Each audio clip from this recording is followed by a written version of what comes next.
તો આગળ વાત કરીએ ભાવનગરની, તો ભાવનગરમાં એલસીબી ટીમને દરોડા પાડ્યા છે, જ્યાં પીપરલા ગામથી બપાડા તરફ જતા રસ્તા ઉપર આવેલી રહેણાંક વસાહતમાંથી વિદેશી દારૂનો મોટો જથ્થો મળી આવ્યો છે।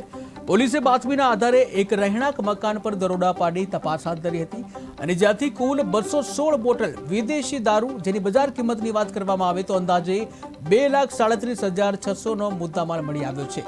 સમગ્ર મુદ્દામાલ પોલીસે કબજે કરી આ અંગે વધુ તપાસ હાથ ધરી છે। ત્યારે ગુનાહિત કૃત્યમાં જોડાયેલા 2 ઇસમો શૈલેષ બારૈયા અને ઋત્વિક ભટ્ટ સામે ગુનો નોંધવામાં આવ્યો છે, તેમજ તેમની ધરપકડ માટે કાયદેસરની કાર્યવાહી શરૂ કરવામાં આવી છે। પોલીસને શંકા છે કે આ જથ્થો વધુ વિસ્તૃત નેટવર્કનો ભાગ હોઈ શકે છે અને અન્ય શખ્સો પણ તેમાં સંડોવાયેલા હોઈ શકે છે।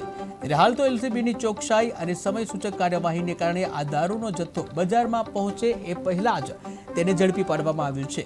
હાલમાં પોલીસે દારૂ ક્યાંથી લાવવામાં આવ્યો, કોને સપ્લાય કરવામાં આવ્યો હતો, તેમજ અન્ય કોઈ વ્યક્તિ આ ગુનાહિત જે કાર્ય છે તેની સાથે સંડોવાયેલી છે કે કેમ તે દિશામાં પોલીસ દ્વારા તપાસ શરૂ કરવામાં આવી છે।